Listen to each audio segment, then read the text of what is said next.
Your source for everything paranormal. Para X.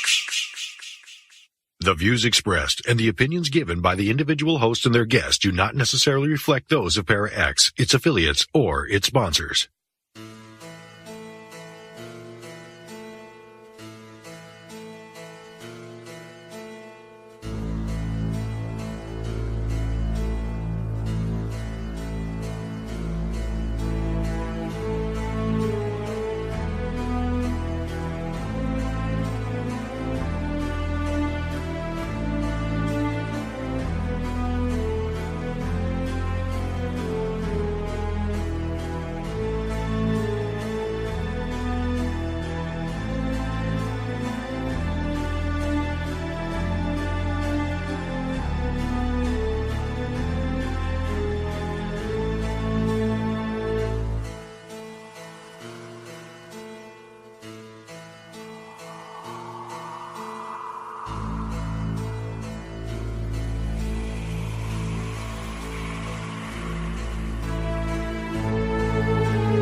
Merry meet and hail to all. Heed the words I now shall call. Live you must, and let to live. Fairly take, and fairly give. Do what thou will, if it harms none. By the magic of old, may it be done. Greet the days and greet the night, with joy and thanks for all delights. 9 woods in the cauldron go, as above, so below. Welcome to Stirring the Cauldron on the Para X Radio Network. And now, here's your host, Marla Brooks. Hey, merry meet everybody, and welcome to Stirring the Cauldron, and happy Valentine's Day. Now, the music you just heard was called The Blackest Rose by Midnight Syndicate, and it really does set the tone for tonight's show. Now, I hope you had a lovely day for Valentine's Day, but there were some very famous people who weren't quite as lucky when it came to love and romance. And there's no better person who is a teller of Hollywood tales than my good friend and sometimes partner in crime, Scott Michaels. Now, Scott is the owner of Dearly Departed Tourism Museum here in Hollywood, located directly across the street from Hollywood Forever Cemetery, and a block or so away from the very haunted Paramount Studios. And tonight we're going to be talking about some tragical Hollywood love stories, those who died in search of love, those who committed suicide because of an unrequited love, and even lovesick stalkers. It's a veritable smorgasbord of sorrow. And on that happy note, Scott, my Valentine to you will be delivered at midnight in the talons of a rather disgruntled and overtired vulture. But it was the best I could do because all of the owls were already taken. But he came with a warning. He said, or it said, the warning said, please leave your door open a crack so he can drop it off inside, or else you'll find the card buried underneath a rather large pile of bird droppings on your doorstep in the morning. All right? Got it? All right, that works. I will be on the lookout. Yeah, just stand back because, disgruntled vultures have huge stomachs and it might get ugly. Okay. All right. Anyway, thank you. Happy Valentine's Day. Thank you. Thank you for having me on your show, and happy Valentine's Day to you as well. Well, I thought it would be happy if we talked about tragical love stories instead of the usual hearts, flowers, and cupids, right? Well, that's what we're made of, isn't it? That's what we live for. Tragicals or hearts and flowers? Well, hearts and flowers and tragical make it all even more interesting, don't they? I mean, the things that are supposed to be the most beautiful turning out to be the most horrifying, those are the magic moments for me. Yes, they are. Well, but it's the duality of light and dark. You can't have one without the other. So you can appreciate the dark with the light. And, I think most people today have had their fill of flowers and candy by now. So we can just add a little bit more excitement to their Valentine's celebration. We're the orange peel of the chocolates today. I kind of like that. Yeah. Mm-hmm. Yeah. So, all right. So, we have a whole lot of people to choose from, and some are pretty interesting and some might be short and sweet.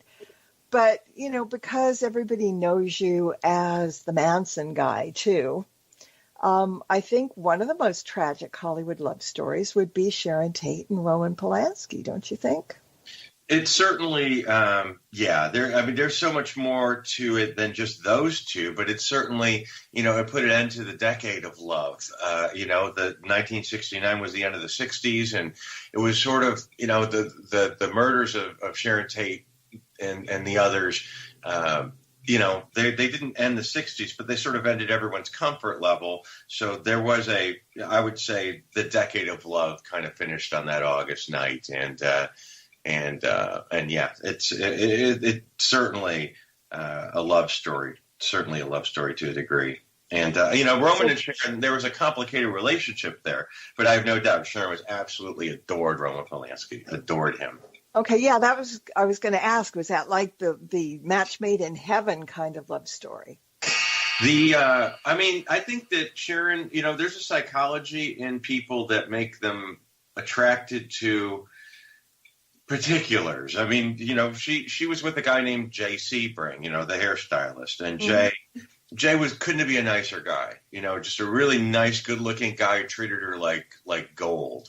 Well, Roman came in and he kind of treated her like garbage. That's a bit extreme, but he wasn't reverential like Jay was towards her, and there was that element of her that needed that sort of edge. She didn't want somebody just to adore her because she needed something different. It was just a chemistry thing. So she needed that sort of, I guess, attitude, or someone who may be, just a little bit less, I don't know, more removed. I can't quite say what I want to say, but I think you know where I'm going with this. I do. Yeah, I do. I mean, yeah.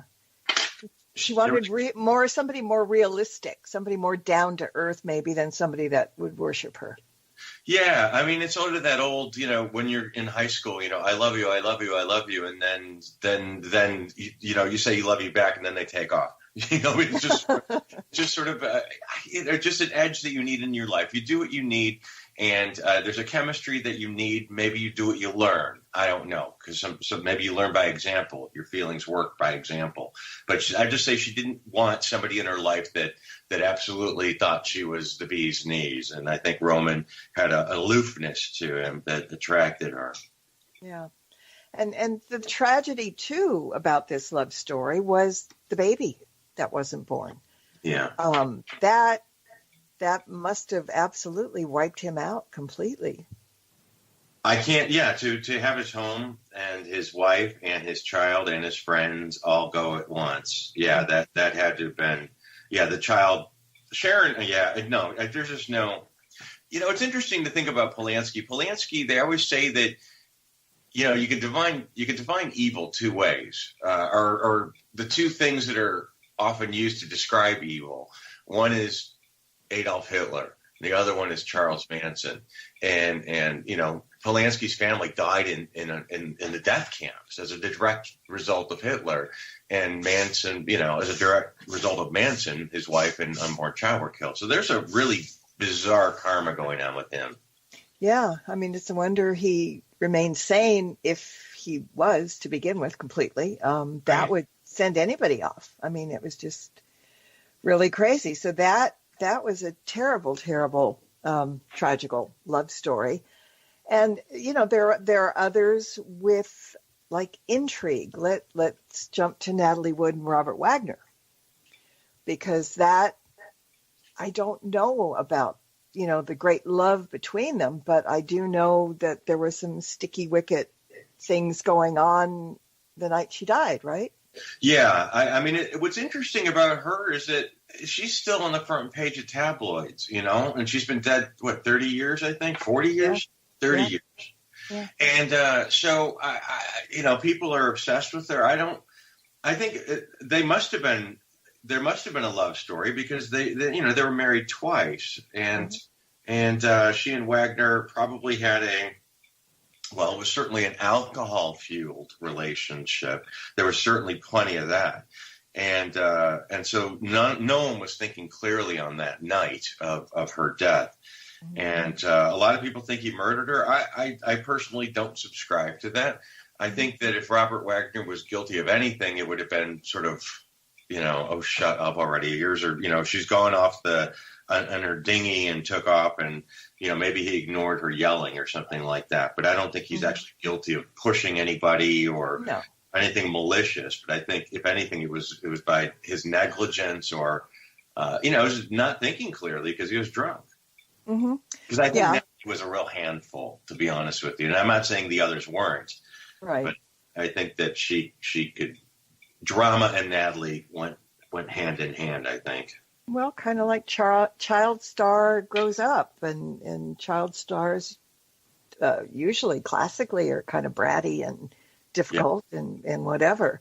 Yeah. But with this thing, you've got the Christopher Walken thing there too. I mean, he's there, and the suspicious things about, well, maybe she and he were having something, and Robert got mad. I mean, it was no matter how you put it, it was still an ugly way to die. And it was absolutely, yeah. And the intrigue about, the Dr. Noguchi, who was the coroner at the time, speculating publicly about their the movements of that evening and the contents of that argument that happened on that night.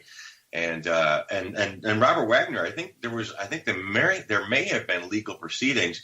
I think that Noguchi may have left office as not as a direct result, but sort of as fallout of the Natalie Wood case, because of the speculating about the personal nature of that evening as opposed to staying with the facts. But that alone, saying that there was this quote, nonviolent argument over general purposes, I think was the term that was used in the autopsy report, led for so much speculation. It was like when Marilyn Monroe, probable suicide. Well, that just opened up the door for all sorts of theories. So it just, was Robert Wagner, was Christopher Walken having an affair with Natalie Wood? Was he having an affair with Robert Wagner? I mean, all these things are still speculation, because he won't even respond to being questioned by authorities. But then again, if it's a real investigation, he wouldn't have a chance. He wouldn't have the choice. That's what I don't really understand. So it's weird, and it's never going to go away, I don't think. Mm-hmm. Yeah, absolutely not. It's kind of like, I love all these things that we're not able to figure out, and it's kind of amazing in certain ways. Now there are some, and we're going to jump around here back and forth a little bit, and from decade to decade, but I think one of the strangest tragical love stories was between Jean Harlow and Paul Byrne. Yeah, she was so young. She was so young when they got married. And Paul Byrne, I've never really heard anything negative about him, except maybe he was neurotic or something. But but yeah, it's such a interesting story that when he, committed suicide shortly after their wedding, and I have no doubt she was devastated by that, and she probably was in love with him, but he was an odd duck, we'll say. Well, he was. I mean, how did they get together? Right? It just seems like such an unlikely pairing. Is there any? I think she had daddy issues. I mean, and that sounds so dismissive, and I don't mean it that way, but he was an executive at MGM, and there was some sort of weird, again, it's sort of like Sharon and Roman. There's some kind of weird chemistry. She needed that father figure in her life. And I think that was because Paul Byrne wasn't the prettiest boy in the playground either. No. He was an older guy, and he was a normal, average looking guy. And you think Jean Harlow, she's going to get Clark Gable or something. And she went with this sort of, just not particularly handsome father type figure, I think. The Casper milquetoast. Right, and he came with a lot of baggage too. There was his associations with Eddie Mannix and at MGM, who was the quote unquote fixer. My buddy E.J. Fleming wrote a book about Paul Byrne and the fixers at MGM, just people that kind of covered up for their to maintain an air of mystique and respectful reputations for their stars. And Byrne was, associated with all that. And he also had a crazy ex-wife and et cetera, et cetera. So I think Harlow, she was so young, she just got thrown into that weird mix. And, Okay. So let's talk about the suicide note he left.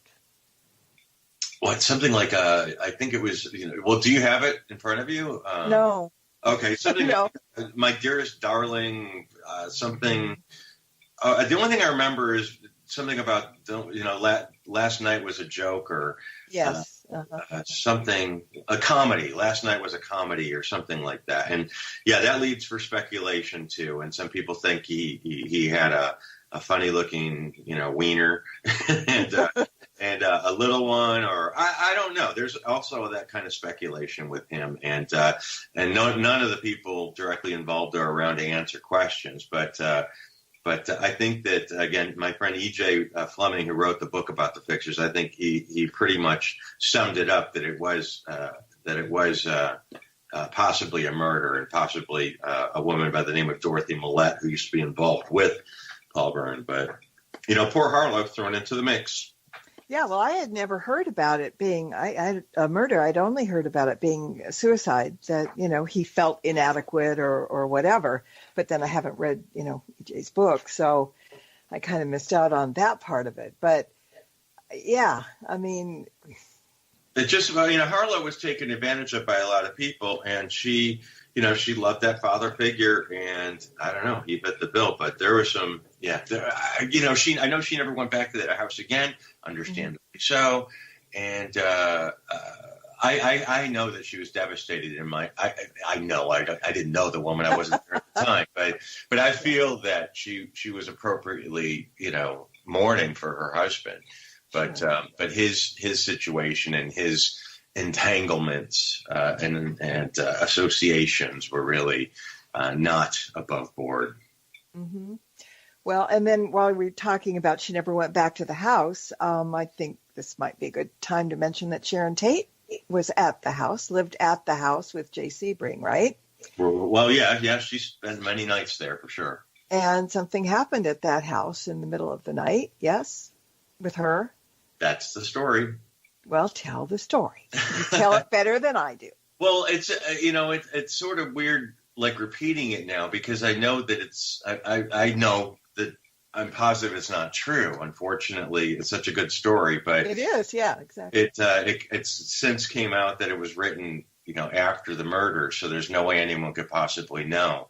Mm-hmm. And the people that own the house are friends of mine, and they've been there for, since Jay Sebring was killed almost 50 years ago. They bought it from his family, and they've never had any any issues like that in there. But the story is that when Jay was at work one night and Sharon was staying in the home, she woke up in the bedroom and she saw the image of a little man. She didn't know who it was.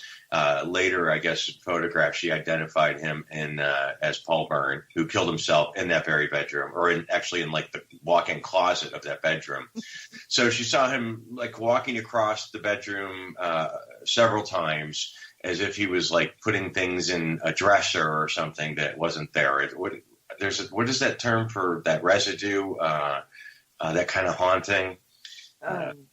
You know what I mean? You know, it's like people doing like it's like a residual haunting.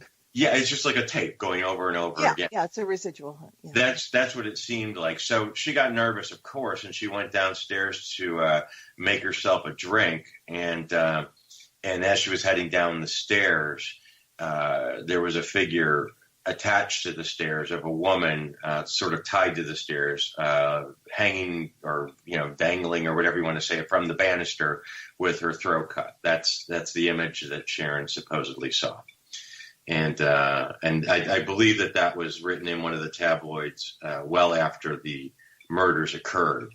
So I don't think that was a legit story. But why let the truth run a good story? Yeah, exactly, especially in the tabloids. And there are a lot of. I didn't mean to poop on all your stories, Marla. No, we're here to talk about them because, they're interesting and intriguing and funny at the same time. And then you have to give credit to all these people who really are creative enough to come up with stuff like that. Seriously. Yeah, that there is a sort of a thorn in my side since I was a kid. Well, in retrospect, is Kenneth Anger, who wrote the book Hollywood Babylon. Uh-huh. Kenneth Anger made up a lot of terrible stories about people, including Jean Harlow, who she died tragically when she was 26 years old of uremic poisoning, kidney failure. Yeah. And but to listen to Kenneth Anger, he would say she died of syphilis. And he said that James Dean was the human ashtray. He said that, Jay Mansell was decapitated. He said all these things that were just blatantly not true. However, there's a debt that I owe to Kenneth Anger because it was his book that turned a lot of us onto that sort of theme of, scandal and death and celebrity. So they're great picture books. And I spent most of my career just, sort of disproving the garbage that he made up. Mm-hmm. His response when he was asked says, well, nobody sued me yet. So, but I owe something to him because if it wasn't for him, I don't know when I would have been exposed to this and chose my career. Mm-hmm. See? So, yeah, you owe him a debt of gratitude. My favorite story, I think, that he wrote in the book was Prevost getting eaten by her dachshunds. Yeah, she was the winner that became the doggy's dinner. Yes. And see, yeah, he had all these things. He had very neat subtitles. And I mean, I don't, think we need to buy his book and make him richer, but it was a really enjoyable, well, 2 books, actually. There were 2, were really fun to read. They really were. And I mean, there was some truth to some of it, but some of the pictures were kind of gross and gory. Yeah.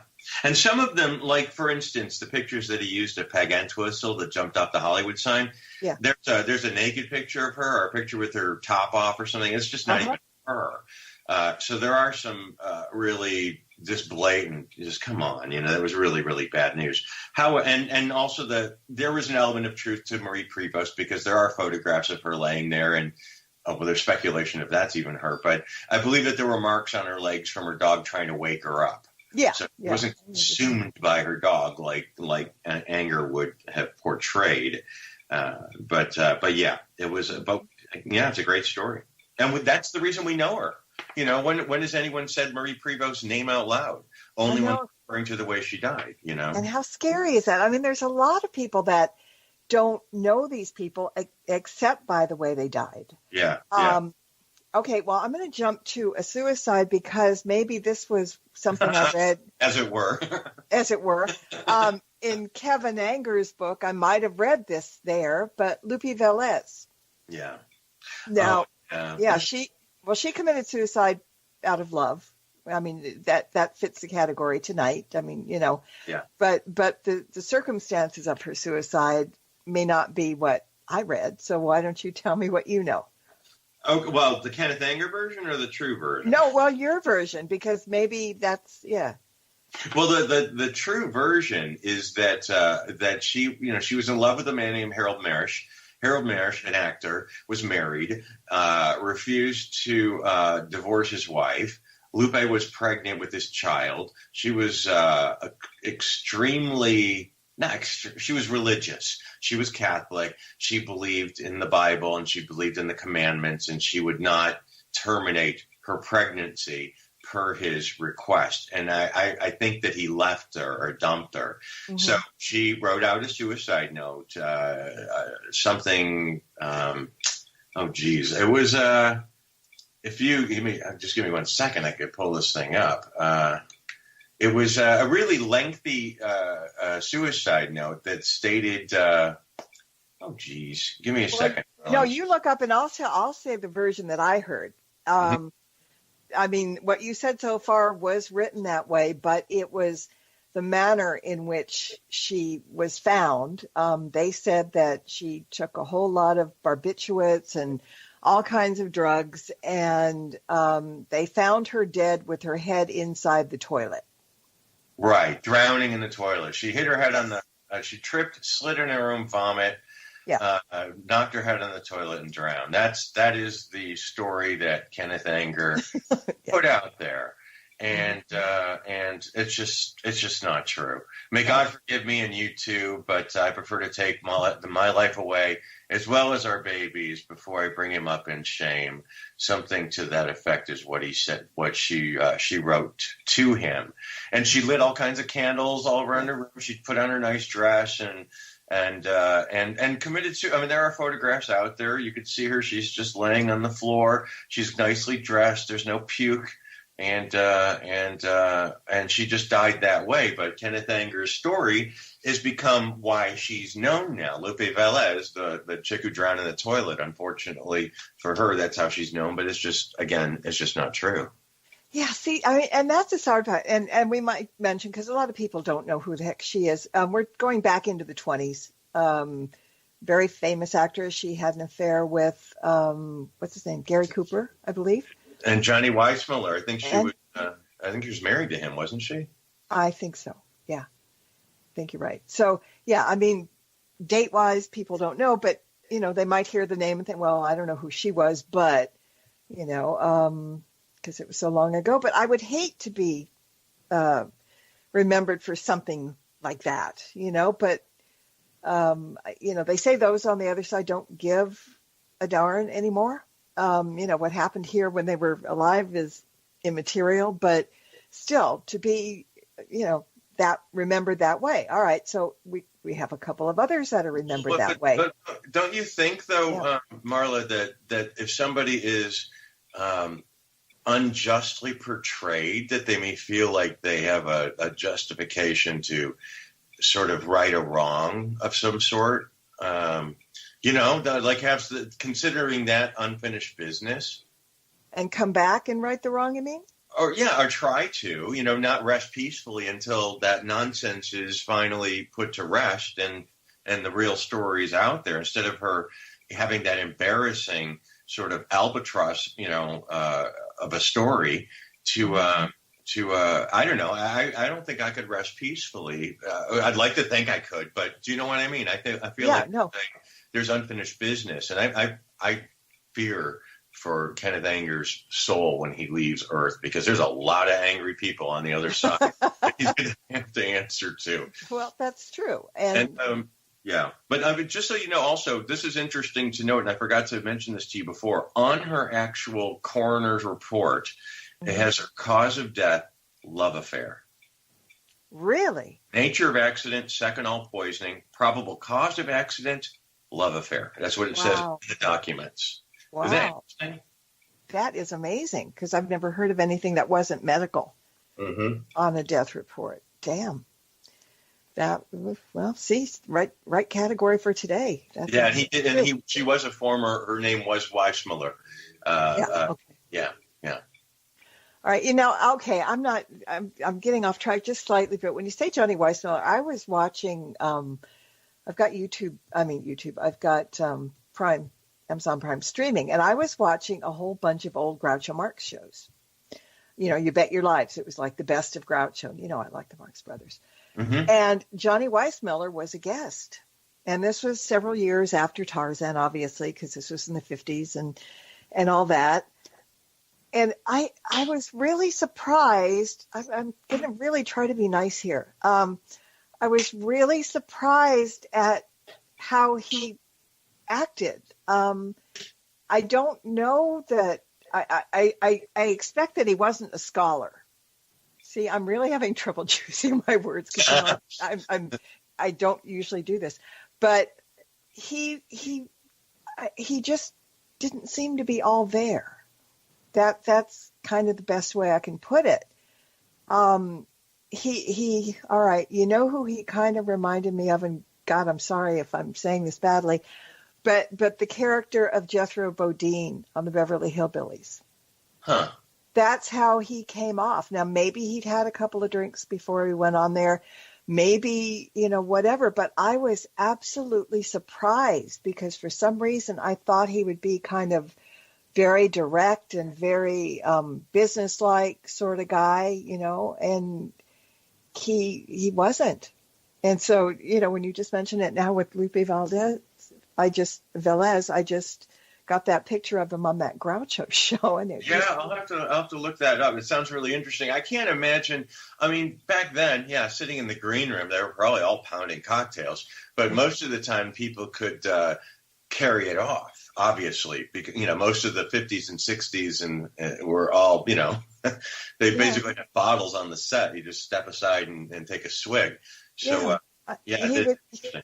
he was smiling, and he was just like Jethro Bodine. And I mean, that's what he talked a little bit, but I don't remember who the panelist was that was with him to answer the questions, but I don't think he answered them. I think the partner did. So I don't know. Just there's my 2 cents. It does seem like a man like that would have this sort of air about him. And I understand. So it would be odd. Yeah. All right. So let's talk about 2 other people who, as you said, might want to come back and right the wrongs. But one of them did with us at a seance, sort of. And the other one has not. But 2 people that left families behind or left loved ones behind, or one of them died in search of love. We're talking about Albert Decker and Ramon Navarro. Now, Ramon Navarro died in search of love, and you can explain that. And, well, Albert Decker kind of died in search of love, too, in a strange way. Marla, it's self-love. Self-love. But he did come back, and we'll talk about that in a minute, during a seance, supposedly. But talk about Ramon Navarro, because he's another actor, for people who don't know, from the early 1920s. Wasn't he, did silent movies first? Yeah, that's what he was, sort of like the, it's going to sound insulting to Ramon Navarro, but he was sort of like the poor man's Valentino. And after Valentino died, Ramon, I guess, maybe they figured he would step up to it, but I don't think that he could have handled talkies, and I'm not sure. There are historians that would be able to be much more astute in describing his career, but turning into 1960. 68, 69, I think. Was it 69 or 68? I think it was 68, that Halloween. Mm-hmm. And I don't know if that was necessarily a searching for love. I think that maybe that particular night, Ramon was searching for a little bit of, loving. Penny Marshall would say a little bit of vo-de-o-do-do. So he hired a couple of hookers, male hustlers, brothers, I believe. Young brothers who thought that he had a lot of money, and they ransacked the place and ultimately killed him and beat him to death. And another one of those terrible stories that Kenneth Anger made up, a particular item they used to beat him with, is not true, but everyone knows it as the Valentino phallic thing made out of lead. Phallic thing. I think anyway, you know what I mean. That'll work, yes. Yeah, so Ramon, these two kids went to prison. One's dead now. I think one might still be in prison. But poor Ramon, I think he probably would have loved to be in love. But when you're 70 years old in 1969, you're a gay man with a washed up career. I don't think his choices were necessarily plentiful. No. So but he is remembered not necessarily as the silent screen star, but as the guy who got killed on Halloween with, the not with a lead dildo, but no. Yeah, that's but he was beaten to death. We know that. Yeah. And what was it? The people the guys, they ransacked his house and took $10 or something? Like that. And they wrote something on the mirror, something about, I don't know. It's going to be, I have to. It's a term that's not very nice for gay people, and making it sound like it was a woman that did. I don't know. It was outrageous what they did. They were stupid, and they didn't get away with it for very long. No. But so Ramon Navarro beaten to death, as opposed to Albert Decker, who we will wait. We're going to take a break because we're going to gear up for Albert Decker. So everybody, stay put. We'll be right back. Don't go away. There's more Stirring the Cauldron with Marla Brooks right after these important messages. Rat, where are you going? I'm going back to the Paranormal View. Back where I belong. Please, take me with you. No, I'm through with everything here. I want to see if there's something left in life I haven't explored. Do you know what I'm talking about? Oh, Rat, don't run to them. They talk about ghosts and hauntings, UFOs, and all kind of supernatural scary stuff. You'll never understand, will you, Scarlet? No. Well, that's your misfortune. Rat, if you go, where shall I go? What shall I do? Frankly, my dear. Line. Oh, you gotta be kidding. That's the Paranormal View with your host, Henry Foister, Jeffrey Gould, and Barbara Duncan. Every Saturday night at 8 p.m. Eastern, exclusively on the Para X Radio Network. Missed an episode of Stirring the Cauldron? Then be sure to check out marlabrooks.com and check out the archive. And while you're there, check out Marla's weekly Witches Oracle card reading. Explore the site to find many great resources, such as information on tarot, oracle readings, metaphysical consultations, and links to all of Marla's books. That's marlabrooks.com. Welcome back to Stirring the Cauldron. Once again, here's your host, Marla Brooks.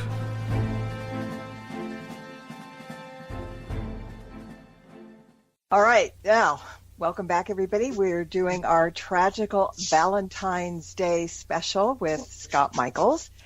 And as we went to the first break, we were talking about the tragical death of Ramon Navarro. And now we're going to get into Albert Decker, who, it was self-love, I guess. Right, Scott? Oh, yeah. So Ramon Navarro was beaten to death as opposed to Albert Decker beating to death. I know, it's too easy. Nice one. Yeah, it was too easy, yeah. But yeah, Albert Decker is, of course, more known, certainly. I mean, he was an accomplished actor, of course, and he was also, he was Dr. Cyclops, famously in a horror movie, Dr. Cyclops. He was in the Wild Bunch. He was a California State Assemblyman, which is, just almost like these sorts of things just happen to assemblymen. It's almost like a prerequisite. But, they found him dead in his bathroom, and he'd been having a good old time with himself, with all sorts of accoutrements, I'm looking at this document in front of me, and I was going to read exactly what happened to him, but half of the stuff I can't repeat. But he was of horses bit in his mouth, with rope around his neck, fastened behind his back, handcuffs in his hand that were held a rope that was around his shower. shower curtain, and he had words in lipstick on his butt and on his chest. He had a female genitalia drawn in lipstick on his chest, and he was just, it was a plethora of all sorts of things, and it turns out that it was all, probably they're saying it's suicide. He did it himself. He was accidental suicide. He was just having a good old time and got carried away and let it go for too long. Asphyxiated himself. But all right. So as far as coming back and straightening things out from the other side, Scott and I were at a seance at Bordner's Bar in Hollywood, and it seems that Albert Decker came through.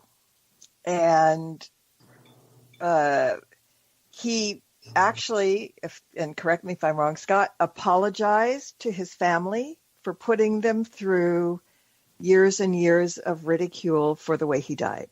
That was kind of what happened, right? Yeah, the message, the message he had, I think he was ashamed of the way he went. And understandably, he had a son and a daughter, I believe, and an ex-wife, and that had to have been pretty humiliating. Now, I'm not sure exactly when the details of exactly what happened to him were actually released to the public. That I'm not sure of. But now, in retrospect, it's humiliating. Of course, that's I think that's part of the psychology of what he was doing too, was the humiliation. Oh yeah, of course.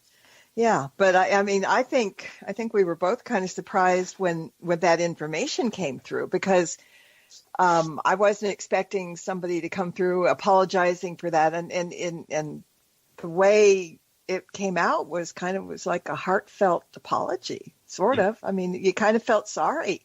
I mean, who's to say if that really was him or not? You don't know, but he did also give us a name of somebody that was with him and where she lived. Okay. Now, who was the leader of that seance? Michael Corey. Okay, so I think that wasn't there some speculation as far as his the motive of his death and the possibility of there being some sort of sinister aspect? Yeah, he said when he came back that. This woman that he named, and I really don't remember her name, was the one that did that to him, and that she lived at the Hollywood Knickerbocker Hotel. Well, if it came out of Michael Corey's mouth, it's true. It sounded good. It really did. Yeah. So, the whole thing was, no matter how you look at it, Albert Decker said goodbye in a really bad way and left loved ones behind. He wasn't, like a gigolo or a nasty ass guy. I mean, apparently, he had a loving family, and, what a way to go. Yeah, no, he certainly, they would say the expression, the extreme always makes an impression. And it certainly, when he left, he definitely left an impression.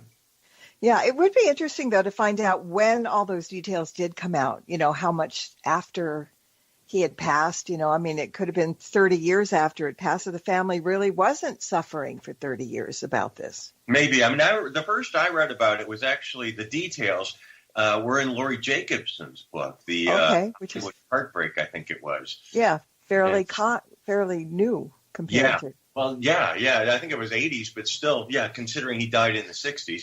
So, it was the first time I read, it was like, wow, and it just kept getting weirder and weirder. So, And I was just reading his autopsy report, and they said that the last time anyone talked to him, they said he felt tuckered out. Oh, jeez. I've got another thing. I'm not going to say it. Sorry. But it's right there on the tip of my tongue, and I'll bite it. But yeah, you never know. You never know what you're going to hear. But there are now a few other people who left loved ones behind that died tragically, but not all of them was their own doing. Now, let's mention John Denver. He did not do that on purpose. That terrible plane crash, and everybody was very, very shocked, and that was really bad. Vic Morrow had a family. Actor Vic Morrow. He was decapitated in, what was that movie where they were depicting a Vietnam War? Oh my God. The Twilight Zone movie, yeah. Twilight Zone movie, that's right. And one of the rotors off a helicopter, I think it was. There was a helicopter. They were shooting. He had 2 children, one under each arm, and he was rescuing them in Vietnam. That was what the ironic thing that was happening in this particular episode. He was a bigoted man, and all of a sudden he was put into all these different places, the death camp, the Vietnam thing, as the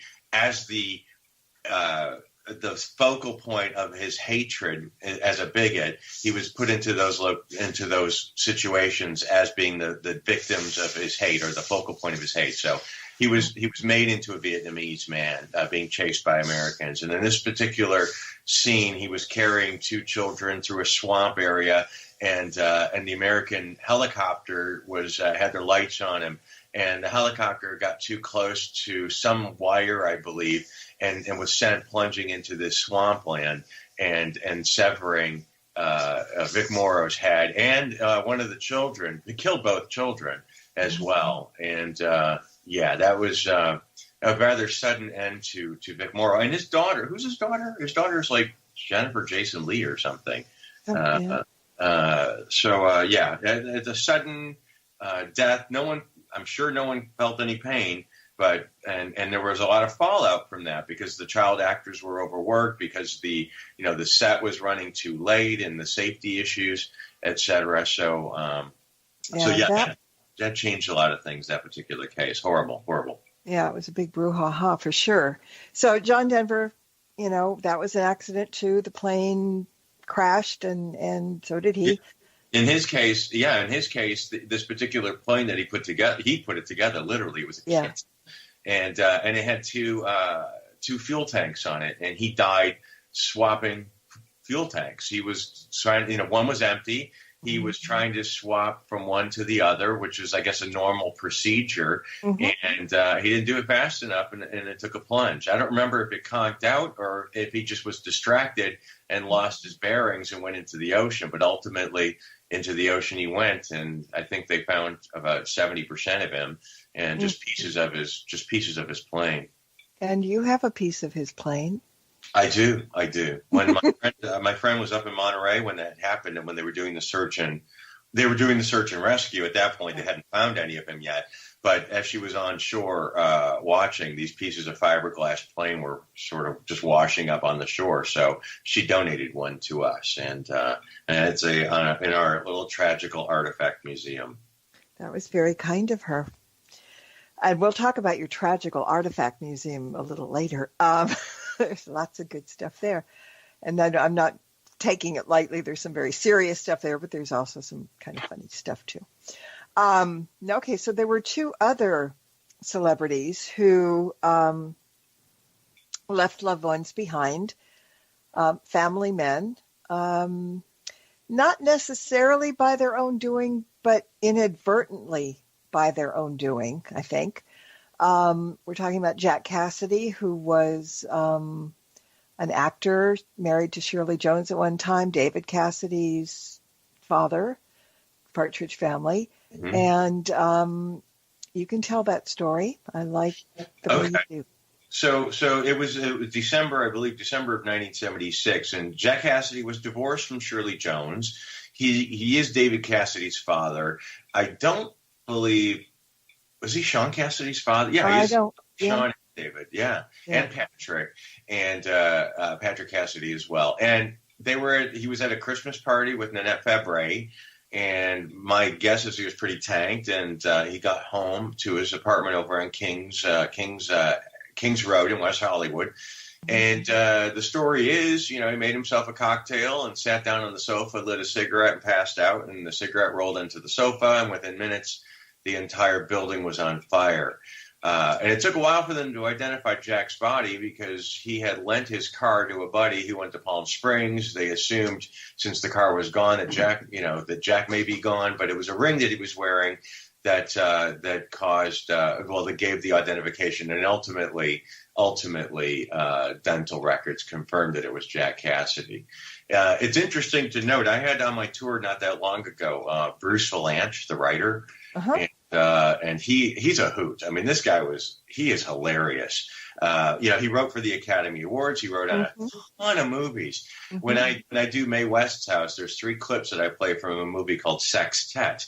And, Mae was 80 years old when she made, or 80, maybe even more, 85, I think, when she made that movie. Mm-hmm. And it was all sorts of really saucy kind of, I hear that 007 is the biggest, secret agent in the world. And she says stuff like, I never got a chance to take his measurements. And there's 3 jokes. And as we were playing them, Bruce was going, I wrote that joke. Oh. I didn't write that joke. I wrote that joke. And it was great. But he did tell me that he went to Jack Cassidy's funeral, and Nanette Febvre was there, and she said it was such a somber event that she said out loud, not really realizing that she was saying it. She said that this should be more like a roast. Oh, jeez. So, and I said that I'm stealing that, and he goes, "Take it, it's yours." That's funny. Something just occurred to me when you said Kings Road, and I think I'm in the right track, but I need to jump back to Albert Decker for just a second, because wasn't that apartment that he died in on Kings Road? No, that was on Normandy. Oh, on Normandy. Okay. Well, all right. So still, it reminds me of you going to that apartment and enlightening the tenant. So please tell everybody how sweet you are about that. Well, because we did our first documentary, Dearly Departed Volume 1, and we started that, Mike Dorsey and I started that because I had these invitations from people to visit locations, and I sort of collected the invitations. So when we were going to do the first documentary, I said, well, I've got these locations. Like the people that live in Jean Harlow's last home said, if you ever want to come in, let me know. The person that owns Jack Cassidy's last home said the same thing. And Mike himself lived in that very apartment building. In fact, that's how we learned about the Dearly Departed tour, is we would stop by in front of his building. So he lived in the building. We were going to shoot inside his apartment, and just to say this is the way Decker's apartment was set up because they're all identical. And I said, well, have you tried, talking to the woman talking to the person who's actually in that apartment? And he said, no. I said, well, let's go do it. So we went down there, and I knocked on the door, and Mike was around the corner with the camera.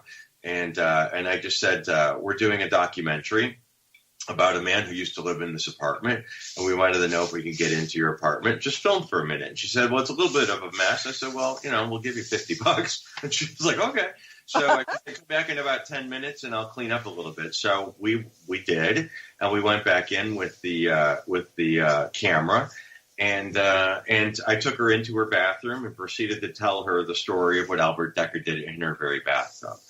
And she, surprisingly, she was very shocked, of course. And she said, "You're lying to me." I said, "No, it's the real deal." And I showed her the address on the documents and the apartment number. And it was kind of neat because she loved that. She loved the history of the place, that it had some history. Because, it's not a very nice building, and it's not a very nice apartment. But, gosh, it got interesting real quick for her. Well, yeah. Now, see, I don't know about you either, because you vacillate about being brave and not brave. But I don't think I would, had I known, I don't think I would have taken that apartment. I just don't. It would have bad vibes for me. Maybe so. If you'd know in advance, you could say you give it a pass. Yeah. But I guess some people aren't superstitious or worried about that kind of residual energy like you or I would be. You more so than me. And yeah. So really, yeah. You getting better these days? Well, I've got all these items that I've got to care for. So I've got to. Well, that's true. Yeah. Yeah, that's true. Okay. So, yeah, and if people, that DVD is still available, right? Yes, it's on Amazon. Okay, because if anybody hasn't seen it, there's a lot of good stuff on there. But honestly, the look on that woman's face when he told her was priceless. I mean, it's worth the whole DVD just for that. And she did call him a liar, and she was shocked, and that made me laugh in a good way. Yeah, no, she was, and it's weird because she's popped up in my life twice since then. And the first time I saw her after that was I did an episode of The Girls Next Door, and Kendra, I guess Kendra is one of the girls next door, and I ran into her at a yoga studio, and this girl was with him. I'm not saying her name on purpose because I don't want her to come after me. But so that was kind of weird, incongruous to see Kendra and then to see this chick with her. And then the last time I saw her, she was on a television program, a reality TV show about people that eat weird things. And, like there's a lady that eats the dryer sheets. And, yeah. So this person would pull her hair out and eat it. No, I went to school with this kid that did that. And he was practically bald. And all right, this is going to get gross, but hey, he would yank his hair out and then suck on the roots. Yes, exactly what she did. Oh, okay. Yeah. So it's not uncommon. Yeah, and this was a guy, I swear, we're going off topic again for a second. There was something really kind of wrong with him. But he would latch on to people, and you'd have to kind of literally push him away. And I saw at one point in an art class that I was in high school, he got to somebody and was hanging on her, and she took a ruler and whacked him because, I mean, it was really gross. All right. Yeah, you have to make it quite clear. Sometimes you just can't be, now leave me alone. Now, sometimes you just got to go, you know what? Yeah. I don't understand, why his parents didn't help him, but there was a PTA meeting or an open house or something, and I got to look at his mother, and that explained everything. They just weren't right to begin with. All right, I'm done. Let's talk about another one that died tragically that he kind of had something to do with and left a family, but that was Bob Crane, Hogan's Heroes.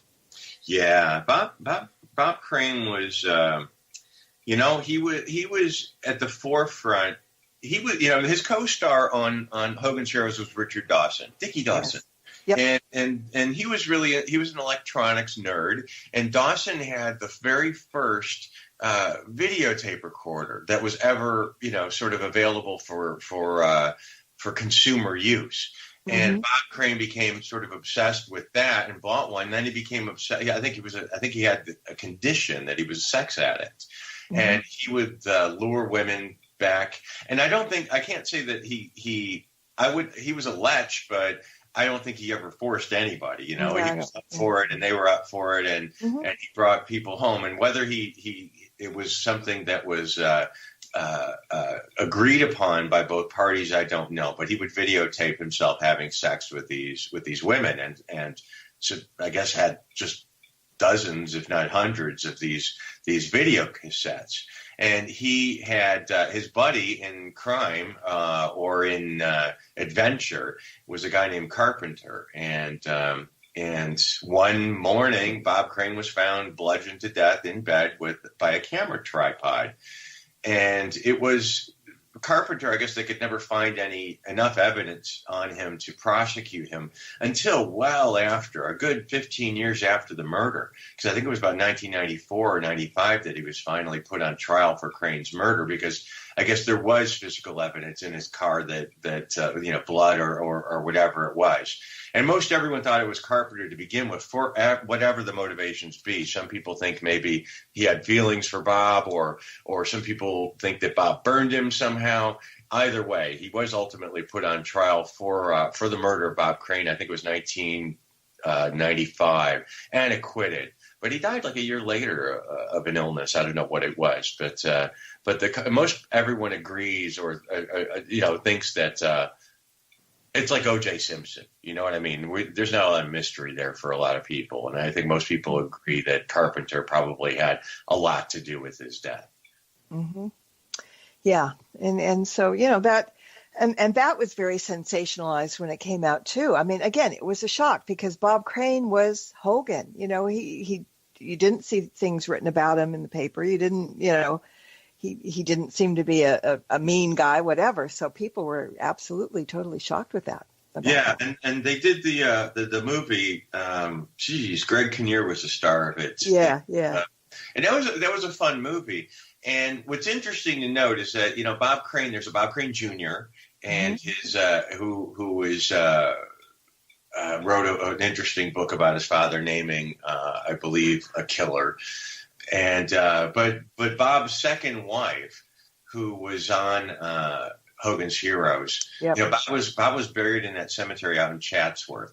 And I don't know how it came about, where the money came from, but when the movie came out, his widow, who they were in the process of divorcing actually at the time of the murder, his widow had Bob Crane exhumed and taken to Westwood Cemetery, which could not have been cheap, and had him put in a plot next, you know, just a couple of doors over from Natalie Wood. So we're talking a lot of money for this plot. I mean, not $5,000-6,000. We're talking about, you know, tens of thousands of dollars at that time.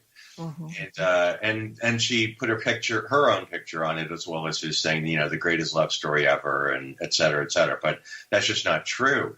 And his son, Scotty Crane, through his wife that he was divorcing, was selling his dad's porn movies online. Whoa. Yeah, and so that was interesting because the women that were in these movies with Bob, you know, didn't sign releases, you know. So I think he got shut down pretty quickly. But I saved the screen captures from the website because I just couldn't believe that he was selling these porn movies online of his own father.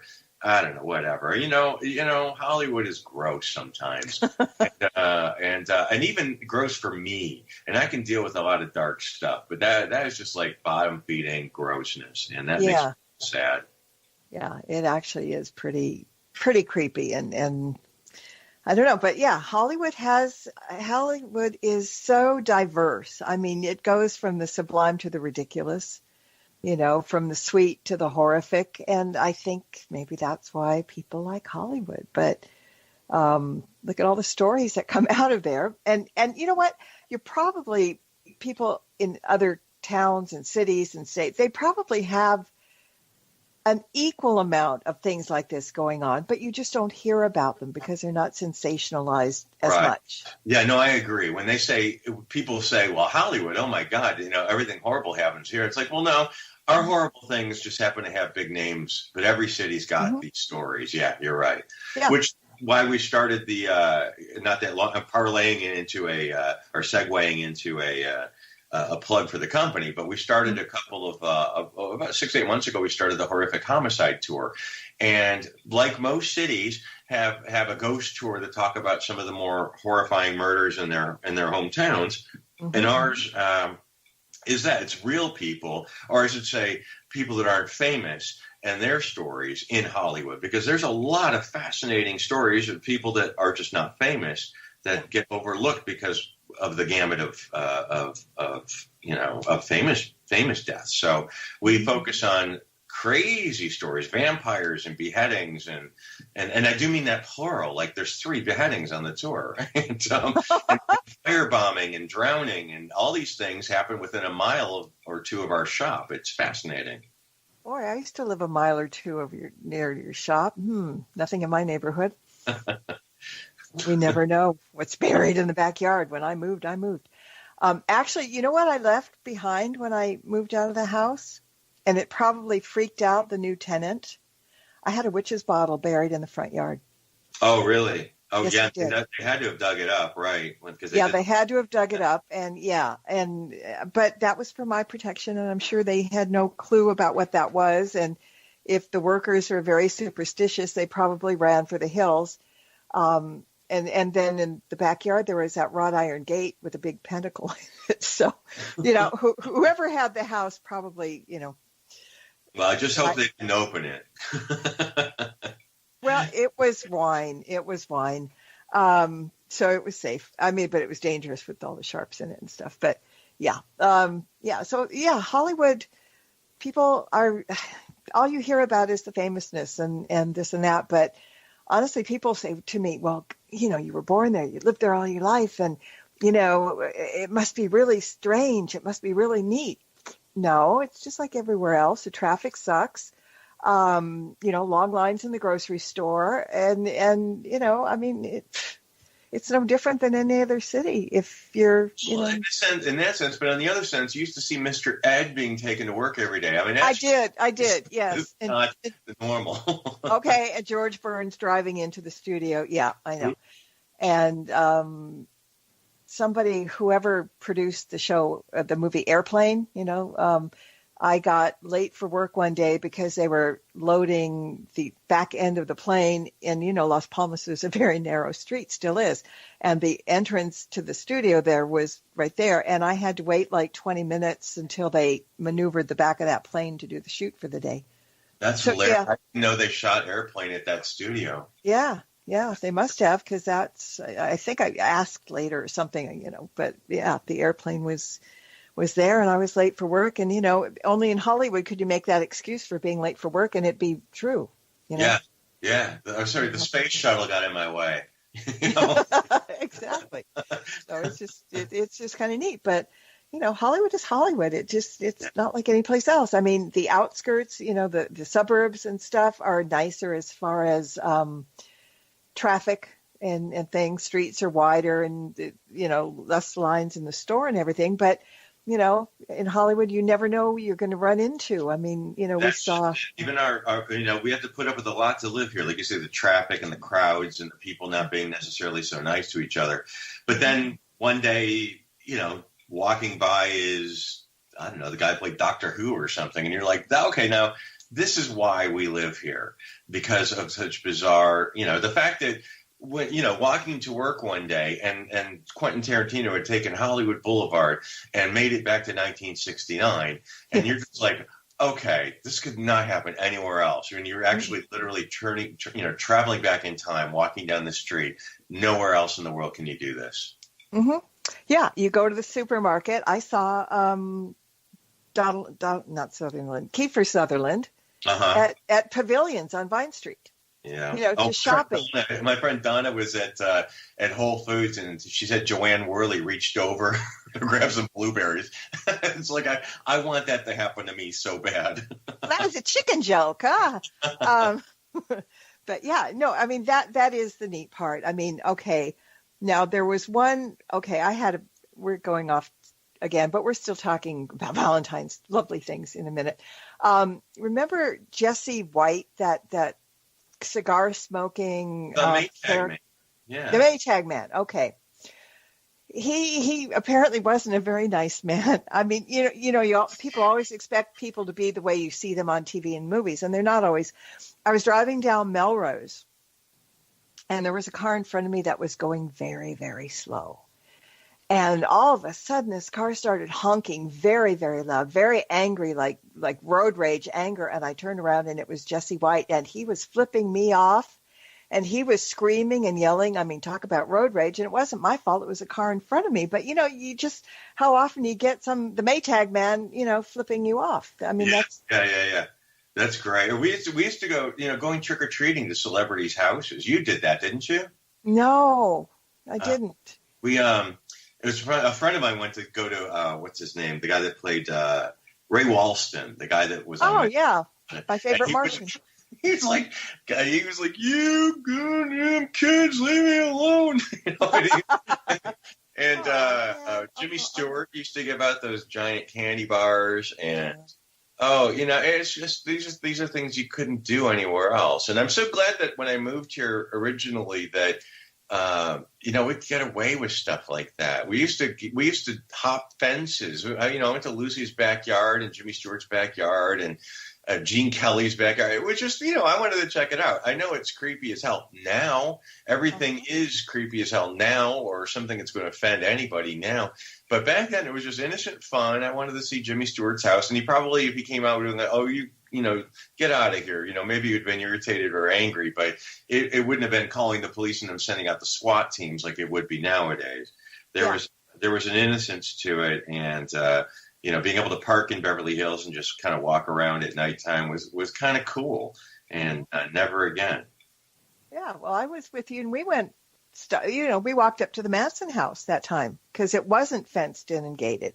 It was wide open, and we could get there now, well, now it's not there, but if that had been this time, there would have been shots fired, for trespassing on that particular property. Yeah, true. So, yeah, it's really different, but, people just don't believe that, yeah, it is normal if you live a normal life. If you're not, famous, you're fine. You can fly under the radar and there's no problem. Right. Yeah. All right. So let's get back to the thing at hand. And let's talk about one more suicide that I think was because of love. And you can correct me if I'm wrong. Carol Landis. Carol Landis, I'm not that well versed in Carol Landis, I'll be honest with you. This is something that I just know that she was with Rex Harrison. Yes, and he didn't want to marry her or something? No, Rex Harrison was a nasty, nasty man. Oh. And there is talk about her death not being particularly legit in the sense that it's settled as the way it is. But Rex Harrison, I've never ever heard anything nice about him as a human being, and I think that I think he just didn't care, just complete disregard for somebody. I don't remember how she did it, but I believe it was an overdose, wasn't it? I mean, yeah. I think it was an overdose. Yeah, that could be. I don't know, maybe I'm jaded or something. I just can't see somebody worth dying over. I mean, you can be so deeply in love with someone, but unless it's reciprocal, it's not worth loving them. No, it's obviously it's a personality flaw that she felt, that she needed, that her life needed to be over with. I mean, she was 29 years old. I was just looking, and she had been married, 4 times already. Wow. And she was with and she was with Rex and he was, and who at that time was married. And so she was his mistress. And so anyway, he refused to leave his wife, as I understand it, and she couldn't deal. It is sad that people feel so little about themselves that they can't live without somebody. That I understand grief. I certainly understand grief, but I don't mean to judge if that way. But no, I know. It's sad. It's sad that people feel like they have no future after leaving a relationship. Mm-hmm. Okay, we're going to do another kind of, this has to do with love, but it also has to do with an affair or a love story, but it also has to do with love. Lana Turner and Johnny Stompanato. Now, people know this was in the 50s? Did it happen? The 40s, the 50s? It was 1958. Okay. 1958. And she killed him. But there's 2 parts of this, and you can tell the whole story, but the 2 parts are that she killed him, because they were having an affair, but it got a little more complicated that maybe she didn't kill him. Yeah, Johnny Stompanato had he was associates with Mickey Cohen, the gangster, and Johnny, I don't know, as I understand it now in retrospect, he was a bit of a lackey. He was kind of like the not the A-list as far as the gangster squad goes, but it'd be more like the C or D. And he latched on to Lana Turner, and he was a good-looking guy. And Lana, didn't go for depth, we'll say. So they made a pretty pair, sort of like a Ken and Barbie. But he was extremely possessive, extremely controlling, and in the meantime, she had a daughter with one of her former husbands. Was it Artie Shaw or Crane? Crane. It was Crane. Yeah, Cheryl Crane. Yeah. Right. And she was so what had happened, it was Good Friday of 58, and as I understand it, they were locked in the bedroom, and Johnny was hitting her, beating her, and berating her, and Cheryl she said it would have been a baseball bat. She would have grabbed that if she could. She ran out of the kitchen. She just grabbed the first thing that she could, and it was a butcher knife. And she was running up the stairs and running to protect her mother. At that very moment, she said that she ran up to the doors that Johnny Stompanato was stormed out of the room. And he had she explains it. She said he had like a cleaning bag over his shoulder, like, in a hanger. He was carrying it over his shoulder, and he was looking over his shoulder and storming out the door, and he literally ran right into Cheryl Crane, and the knife plunged into his chest, severing I guess the aorta, and he died on the floor. It was very neat. If you see the pictures of Johnny laying on the floor, it's almost, it just looks like he's just asleep. But it was a good clean stab, and he died almost instantly. Wow. And so there was speculation because Lana, there was an inquest, and the inquest file is massive. It's like 150 pages. And a lot of people think that that Lana actually did it and pinned it on her daughter because she knew her daughter would get away with it since she was only 15 at the time. But Cheryl has always maintained that she was the one who did it. She's never changed her story. She went to juvenile detention for a while, and she was a bit of a problem child too. And I think now she sells real estate in Palm Springs. But she's never changed her story since it happened in 1958. That it was she that did it, and it was accidental. Yeah, and everybody thought, Lana Turner did it. It just, and I think I read, and I might be wrong, but I think Lana Turner at one point said that she did it to protect Cheryl. Oh, maybe so. I don't know, but they did. They did. I know in the trial they said it was, that was she deserved an Academy Award for that. The way she played the grieving sort of, girlfriend or whatever it was. But yeah. Yeah, it's kind of hard when you're beaten up to kind of, look at it and say, oh, poor baby, kind of thing. Right. Because she could have been the next victim. Yeah, that's kind of amazing. All right. I'm going down the list, and I'm just finding some interesting things. Here's one that I really don't know a whole lot about because I wasn't a big follower of Kurt Cobain and Courtney Love, but they were very close, and he committed suicide, but I don't know why. No, he had his demons, his personal demons, be them, real demons or his own behavior. But yeah, some people just have bad chemistry. And I do think that Courtney Love and Kurt Cobain were just a bad couple, should never have been together. And what good thing came out of it, I guess, would be the daughter, Frances Bean, they call her, mm-hmm. Or that's her name. But yeah, they were both nightmares. You know what I mean? They were just sort of that kind of what is that, emo? He was a bit of it was a depression. I don't know what it was. Physically, I don't know if he was diagnosed with any issues, mentally issues. I don't know. But it just seems like he would have been exhausting to be around. And she just is exhausting.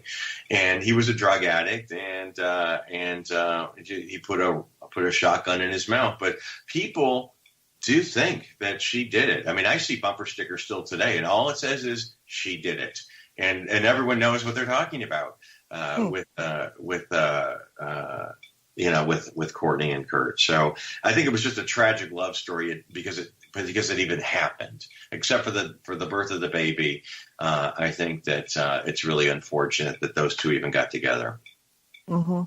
Yeah, that people, opposites attract, and sometimes it works really well, and sometimes it's just a recipe for bad things. Yeah, I mean, when I compare it to like, when Angelina Jolie was together with Billy Bob Thornton, and those people were just crazy on a plate.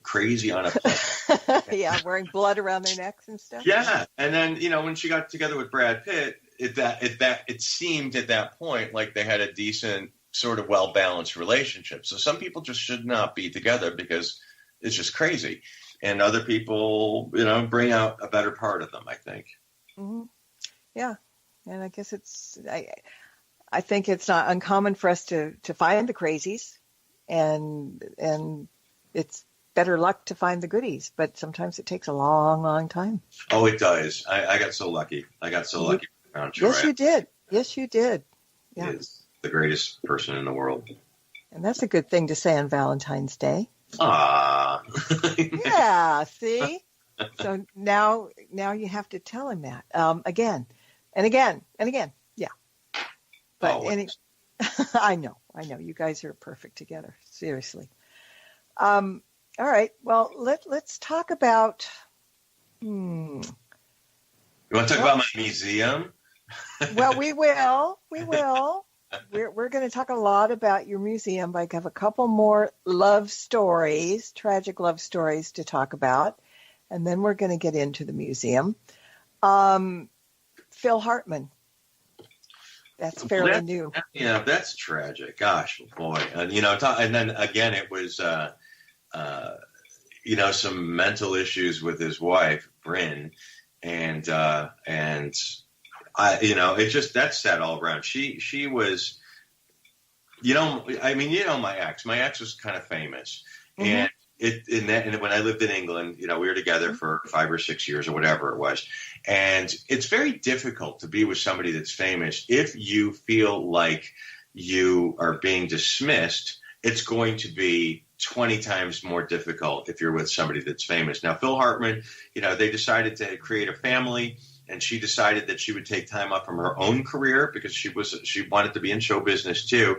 And she would take care of the family issues, the family children, while Phil was pursuing his career. And meanwhile, Phil's career took off. He became very famous, Saturday Night Live, news radio, etc. And he extremely famous. So for someone who wants that kind of attention, to be around somebody that has that attention and to be dismissed, because when you're with somebody, you are dismissed. I mean, people will literally shove you away from your husband or your wife or your spouse to get to that person. And so you have to have a strong sense of self to be able to endure that.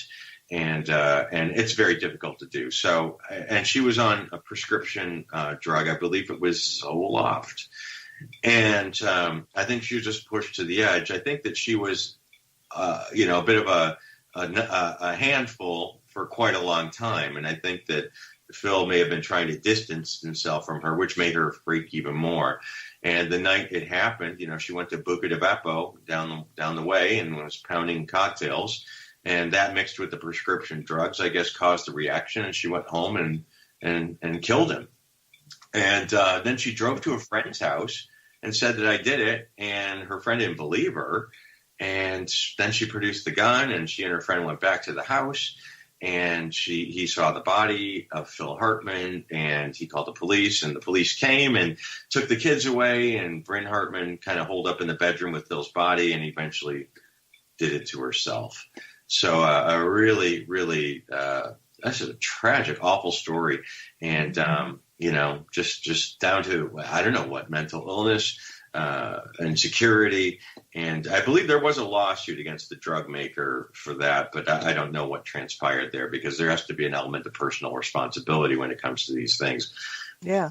Mixing them with alcohol, et cetera. So I don't know whatever came of that, but it's just sad, just really sad for her too, but especially for the kids and for Phil, because, that just, you don't expect to wake up in the morning and that to happen. No, you really don't.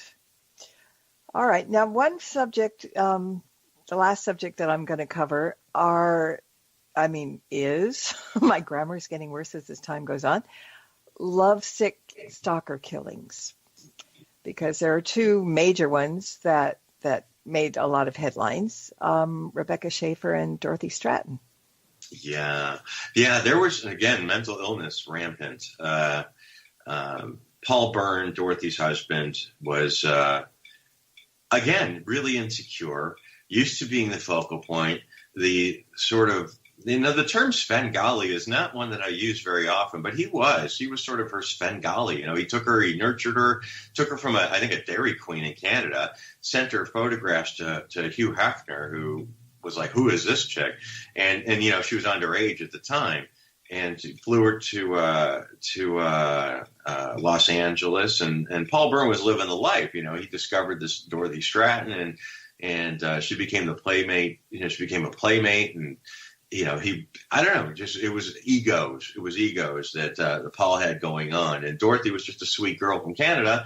And she was sort of wide-eyed with the whole bit, with the whole, you know, show business sort of thing, and being at the Playboy Mansion and rubbing shoulders with celebrities, and she wasn't self-conscious, so she could walk around naked and not really care. And of course, at the Playboy Mansion, that's just, you know, that's standard. Yeah.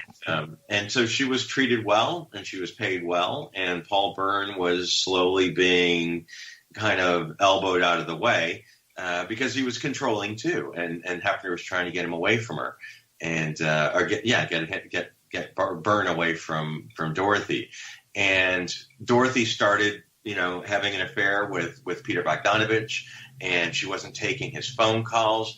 And again, you're part of the fixture of this woman's life, and I'm not justifying what he did, not by a long shot, but I can tell you, you know, how difficult that would be to probably be cut out of it when you feel like you're responsible for it. And also, you know, he was not a terrible business person. He developed what eventually became the Chippendales, you know, which were a knockoff of the Playboy bunnies. You know, they had the ears and the collars, and that was sort of the female version of the Playboy bunny, or the male version, sorry. So, but yeah, he was being elbowed out, and eventually he had enough, and very, very, that was a long version of a even longer story. It ultimately took her life and took his own, and the ultimate control over somebody. And then, you know, it apparently did unspeakable things to her after she was already dead. So it was a pretty horrific story, and they all are. And then there's the Rebecca Schaefer thing, and you know, she wasn't the first focal point of her stalker, Bardo. And he had another actress that he was obsessed with before her. But in this particular case, he approached her front door and rang the doorbell and asked for an autograph. And she gave it to him, and then he went and had something to eat, and then came back and said, you know, look, because she was expecting a script, I guess, to be delivered that day. And she came down, and she was very anxious. And the second time he was there, she said, you know, look, you're wasting my time now. Please leave me alone. That's when he pulled a .357 out of a plastic bag and shot her 3 times, and then took off. Now, he was, you know, Bardo, God, you look at pictures of him, and it's like he has demons flying around his head. You know? I know, huh? He looks, you know, evil. And the guy who killed John Lennon looks like a normal person. You know, that's what's weird. He's the one that was locked up in a some sort of psychiatric facility, and Bardo's in general population. So it's just misleading, you know, when you're looking at things from the outside. But Rebecca Schaefer, you know, it was her murder that really prompted a lot of the stalking laws to come into effect, because people that were having issues, you know, the police department wouldn't do anything unless something terrible happened physically, not threats. Threats didn't matter because anyone can threaten. But back then, you had to wait for something to happen, to be physically approached by somebody before the police would do anything about it. And in this particular case, Bardo went to the Department of Motor Vehicles and paid a minimal fee, probably $5. And at that point, you were able to get that information from them, and that's how he got her home address. So the laws were changed after that. You could no longer go to the DMV and get that information. The police department started the stalking unit, which it never had then. It had up until that time. And, you know, because other people who had stalkers, Michael J. Fox had that woman, I think he sent them like 2,000 handwritten letters. And yeah. And Teresa Saldana, the other actress who was, you know, opened up her front door to a nut job with a razor and sliced her face, and continued to stalk her in prison. You know, was still sending her letters while in prison for, you know, attacking her. So laws were changed because of Rebecca Schaefer's murder. Unfortunately, it takes something like that to happen. Yeah, and I'm going to go back and correct, because I heard you say Paul Byrne as far as Dorothy Stratton is concerned, and Paul Snyder. Yeah. Right. Okay, so just for the record. Okay, there was one more killing that was kind of bad by an ex-boyfriend. That was Dominique Dunn. That was actually a very good killing, Marla. A very, very good killing. He killed her really good. And I know. Is that an oxymoron? Yeah. It's terrible. But yeah, Dominique Dunne trying to dump her boyfriend, and her boyfriend, being another neurotic individual, refused to let her go, didn't want to go quietly. He was a chef. He was an accomplished chef at the Maison restaurant over, I believe it was on Melrose, used to be. Yep. And she dumped him, and people had warned her about him. Her family had warned her about him, and she dismissed it, saying, "Oh, I can handle him. I can deal with him." And she just didn't. Unfortunately, wasn't able to. He approached her home, and I think it was 85. I think it was 1985, and he approached her home. She was with an actor. They were running lines in the living room, and he came to the front door. She told the actor that she was working with, just to hang on, stay in the house, and she went outside to talk to him.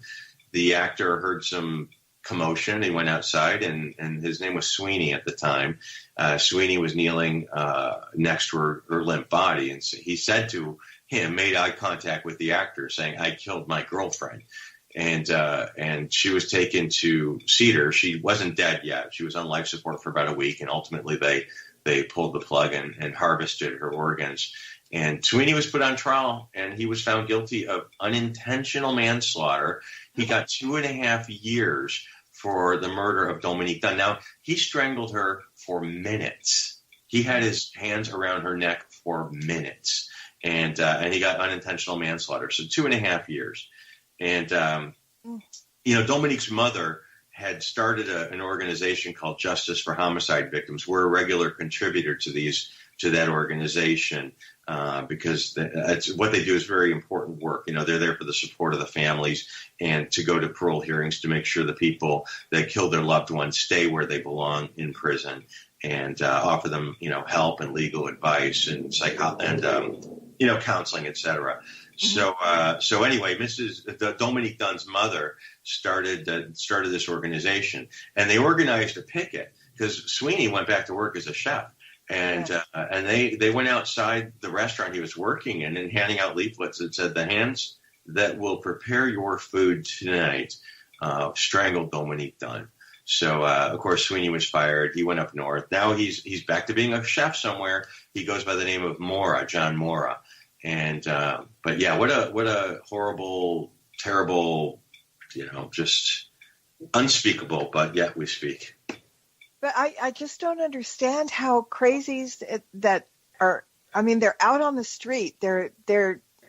He probably did 2 years and didn't have any counseling either. I don't know. It's just. Now, in this particular case, Dominique Dunne, the father, who is because of her murder, because he used to be a producer, then he became a true crime writer because of this particular thing. He sort of parlayed his guilt or sort of residue of this tragic event and sort of made lemonade with it by starting to cover true crime celebrity stories. And he writes in depth about this particular case, of course, because it's his daughter.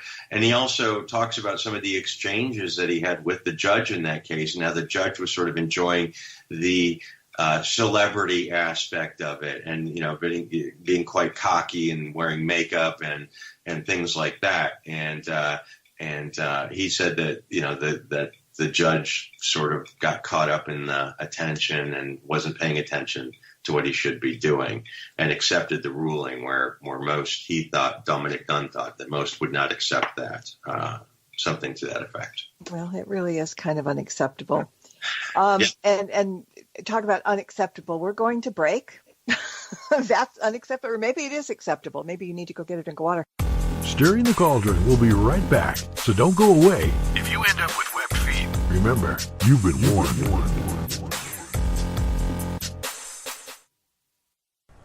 I'm Jenna Valadez with the Basement Files. Tune in Friday nights, 6 p.m. Central, 7 p.m. Eastern, right here on the Para X Radio Network.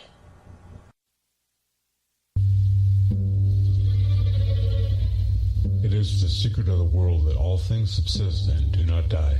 but only retire a little from sight and afterwards return again. Nothing is dead. People find themselves dead and endure the mock funerals and mournful obituaries. And there they stand, looking out the window, sound and well, in some new and strange disguise. This secret must be told to the world, and they must tell it. Because they're not dead. We know this, and we'll prove it. So join Mike and Dave every Monday night at 7 p.m. Eastern, 6 p.m. Central for the Odyssey Files. Only on Parax. From Haunted Road Media comes an exciting new novel by author Marla Brooks. Soul Connection, a deadly obsession. Two lost souls, ripped apart by murder in another century, find each other again in the present, only to discover that the murderer has followed them through time.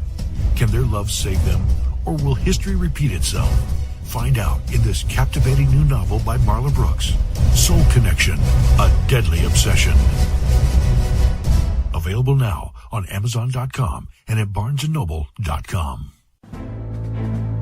Welcome back to Stirring the Cauldron. Once again, here's your host, Marla Brooks.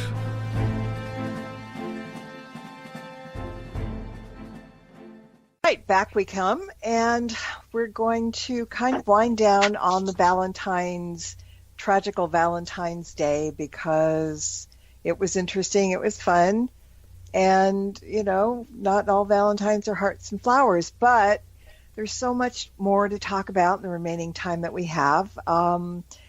And one of the things is the Dearly Departed Museum. There are so many goodies in there and so many things going on there.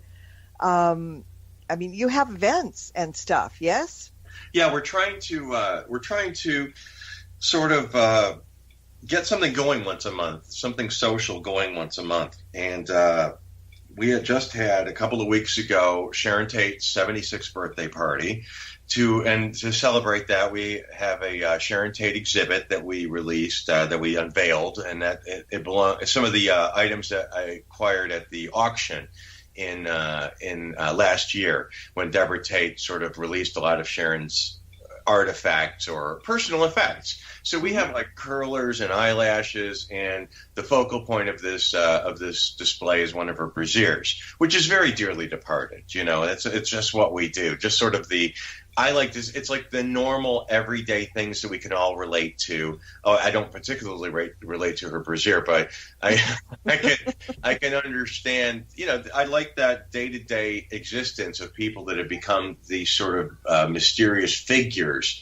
And we love Sharon. So we had a birthday party for her a couple of weeks ago to unveil that. We had just launched a Black Dahlia tour as well. It's been a busy month. And we are going to be having a 100th birthday party for Liberace in May. Oh, wow. Yeah, that's going to be a lot of fun. We're having a garage sale next weekend on Saturday at the shop. So that's tomorrow, actually. If it doesn't rain. Yeah, I'm hoping. Yeah. So, and not as exciting as the other sort of sale that we have, but there's going to be some really fun things. We'll be parting with some pretty cool objects, and we just need to do a clear out because we're running out of space at the shop.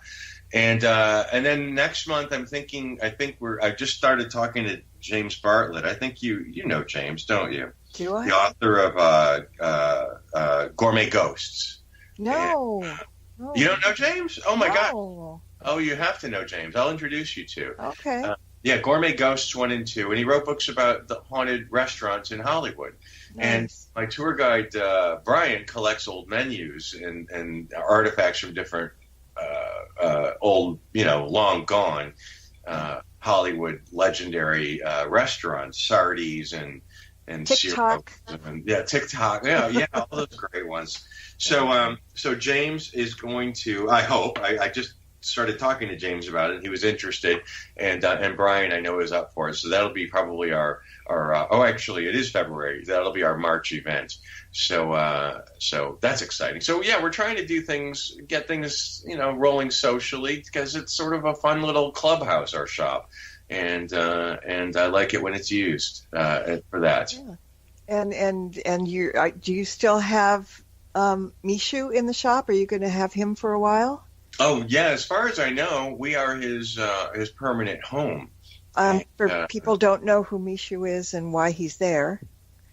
Well, Mishu was a little person. He was in the Ringling Brothers Circus for 29 years. He was great friends with Michael Jackson and Lisa Marie Presley. There's loads of pictures. He's only 33 inches tall.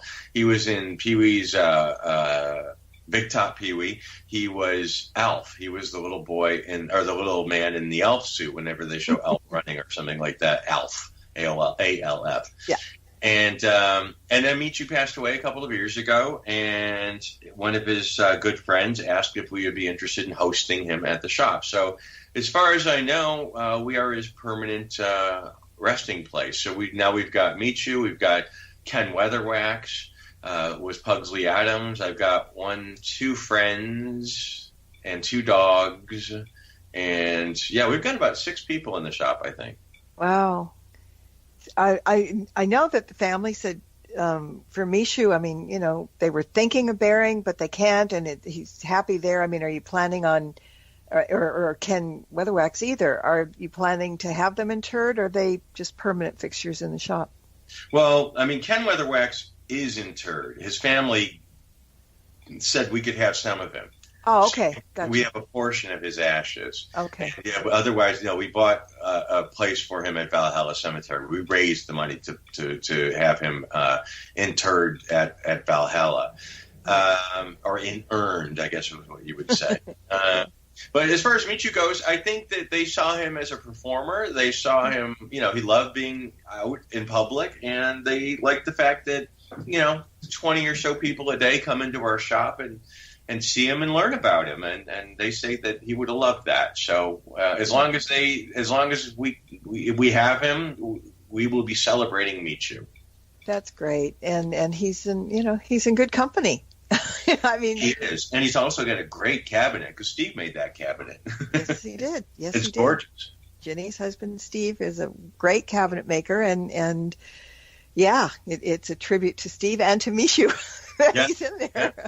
I did. Yeah. I bet you when Steve was making that, he didn't think it would end up being somebody's final resting place. No, I'm sure he was thinking of some kind of trophy collection or gun collection or something. Not Mishu, but that's very cool. And you had Jill Marie Morris once a month. Is she still going to be doing things? Or yeah, Jill, we've got her set for 3 more. It's up through July. She's doing them every other month. The first one coming up is March 16th, and then she's doing another one on the 18th of May, and after that she's doing one on the 13th of July. So we probably should say what those things that she's doing is. Well, she calls it Hollywood Ever After, and she talks about people that have died, celebrities that have died on the months that she is there. So at Christmas time, she talked about, George Michael and Dean Martin because they both died on Christmas. So she incorporates those death anniversaries into her she doesn't do a seance, but she does readings, and she picks up on people, and so a lot of people have made surprise appearances in the shop, which has been a lot of fun. People just kind of dipping in and seeing what we're all about. Jane Mansfield was one of them. Another one, interestingly, was Susan Atkins, the Manson girl, just popping in and wanted to see what was going on. And so it's really kind of cool to get that perspective from the other side. And Jill also, she's a great entertainer. She talks to each person that goes and then gives them, impressions from each person. I mean, she's really, I can't say enough about Jill. She is our resident psychic medium, and I just adore her. She is so. You've had her on your show, Yes, I have. Yes, she is. She is so nice. Yeah, she wrote that book about the horrible thing. It was good. Yeah. Yeah, her. Yeah. And I like Jill a lot. Now, one thing before we get back to Dearly Departed, I want to make sure to talk about is your new podcast. Oh. Yeah. We did. Yeah, Mike Dorsey, who, Mike and I have done Dearly Departed Volume 1, Volume 2. It's 6 Degrees of Helter Skelter. He was a co-producer on that show I did for E! Called Hollywood Death Trip. So Mike and I have been working together for probably about 15 years now. And he approached me back before the new year about getting together and doing a podcast. So, I got, what the heck? It was sort of, I was worried about it being too technical of a thing, because there's so many people that have podcasts that go into the minutia, so minutia of all the different cases. So I was kind of hesitant, but we did it. We did one episode, and we had a great time because it was conversational. We talked about the people that we talked about, but also, we got to talk about all sorts of aspects of their lives, not just their deaths. But like we did one this week's is Walt Disney, and we talked about how Walt Disney, left 190,000 shares of Disney stock to his housekeeper. But he didn't tell her. He just gave her these shares and said, keep them, don't sell them. And when she died, her family found this shoebox with, worth $20 million or something worth of Disney stock. Or the fact that Disney, one of the last things he ever did was write down the name Kurt Russell on a pad of paper, and nobody knows why. I heard that, yeah. Isn't it bizarre? So these are the sort of things that we talk about in the podcast, as well as, this particular week we did it.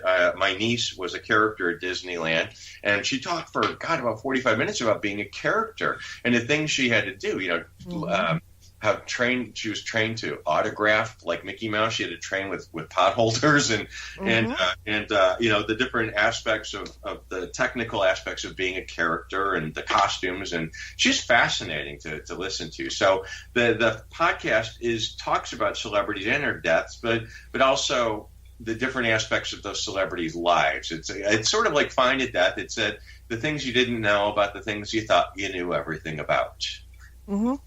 Yeah, and Find a Death, just in case people haven't been there, go. You've got a new website. It's really easy to navigate. It's very colorful and nice and wonderful. And I mean, it's the same thing. Yeah, well, I told somebody about it the other day because they were kind of interested in Hollywood stuff. And he said he went over there and it took him 4 hours to leave. And that's because he had something else he really had to do. So it's funny that, people, it's a rabbit hole, they say. And that's kind of cool. I was doing the math the other day, and findadeath.com has been around 3 years longer than Wikipedia has been around. Mm-hmm. Isn't that weird? I mean, wow. I think Wikipedia is our go-to location for, encyclopedia, right. Even though it's not necessarily accurate, it's there. And my website's been around longer than that, which I just kind of interesting, kind of fun fact. It is. I mean, all right. So what can people find on Find a Death? Because it's amazingly well put together and so interesting. Well, some of the things that the reason what prompted my starting it was to disprove a lot of the myths that Kenneth Egger made up, and also, like, for instance, that. Mama Cass didn't die choking on a ham sandwich. At that point, when I wrote her article, I went to England. I was living in England, rather, and I went to the newspaper archive. This is back when you had to go to the library and ask for microfiche to see newspaper articles. It wasn't newspapers.com, boom, and you can get it all. I mean, it was hardcore research. And I found the original article that's, from the coroner's assistant that said, I think you will find that after the autopsy is performed that you will have choked on a sandwich. So that's where the rumor started. And I take credit for disproving that and finding the proof of it before it was out on the internet. So it was those sorts of things that it was important to me to find out. And also just the weird, it was like traveling. I couldn't. I wanted to go to Paris and see the tunnel where Diana died. And when I did that, I put it up online because I figured there's a lot of people that aren't going to make it to Paris. So here is it's before YouTube, before you could travel through these tunnels virtually on a whim. It was me out there with a 35 millimeter camera taking pictures and developing them and scanning them. Mm-hmm. It wasn't that easy back then. So it was and that's part of the reason it's fell to the wayside is because information's all out there. Already, and I haven't updated it in a long time because it's like there's nothing to update. Just do a quick Google, you'll find everything. Sort of all the secrets are gone anymore. But you know what? Well, when people come to that website, I mean, you get so many different types of people and stuff that there are people, and I'm sure this has happened before, that have gone to your website, they've read about certain people, and they know something more, because you do have contributors here and there. Yeah, yeah. And so it's constantly kind of building itself. And, sometimes it's fun information. Sometimes it may be a correction from what people have said. But there's always interesting things. You've got to think about everybody's mailbox. Well, many mailboxes. It's not an obsession so much, but it's important to me. Like I said about Sharon Tate's brassiere, is sort of, these are things we can all relate to. Everyone's got a mailbox. When I was documenting people's houses, I wasn't doing it on purpose. It was just sort of, well, here we are. I'll take a picture of the street sign and where the house is, and there's the house. And, well, while I'm here, just take a picture of the mailbox. So I would just put it up there as a little bit of trivia at the end of it. And people sort of responded to that. So that's just a normal part of the website. But and I get that a lot. People go, what's up with the mailbox? It's like, oh, no, it's just kind of an interesting, fun sort of, we all have one. So it's sort of just, here's Gene Kelly's, or here's, whatever. It's, just my own little weirdness. No, it's humanizing people that people don't think they can get close enough to, because these are names. But when everybody has a mailbox, everybody goes to the bathroom, that makes a difference. It kind of makes people feel closer to those people that they're reading about, in a sense. If I get into a house, I will always take a picture of the bathroom. Always take a picture of the toilet. I haven't seen that. I know off the top of my head, I have Anne Frank's toilet and Mae West's. And somebody, so I love that people write me jokes, and I said when I showed the picture of Anne Frank's toilet, they wrote me back and said it's the diarrhea of Anne Frank. Oh my God! Always a cheap joke, Marla. You know me. Well, I know, but in their own way, they're very clever. But you know what I did? I tried to copy you for one thing on Facebook one day, a couple of weeks ago. I took a picture of my front door, and I said, okay, it's Front Door Friday. Everybody post your front door. Got none. Not one. Not even. I didn't see that. See, that's what I mean. Nobody saw it, and I thought it was kind of clever, because that makes people, you don't get to see people. Lots of people on Facebook are people you'll never see because they're across the country or whatever, I mean, I just thought the front door thing was kind of cute, actually.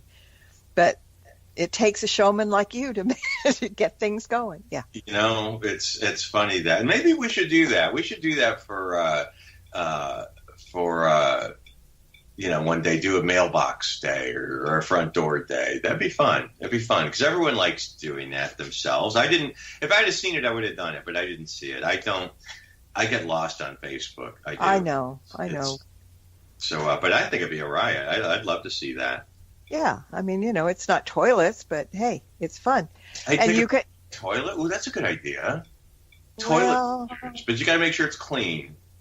Well, yeah, but you can't trust people you don't know. It'll go up there and you'll have to be. Celebrity toilets. I bet you a lot of people have celebrity toilets. I know that. Who else does toilets is my friend Kimberly. She lives in Mae West's apartment, and she has. We spoke about her actually not that long ago.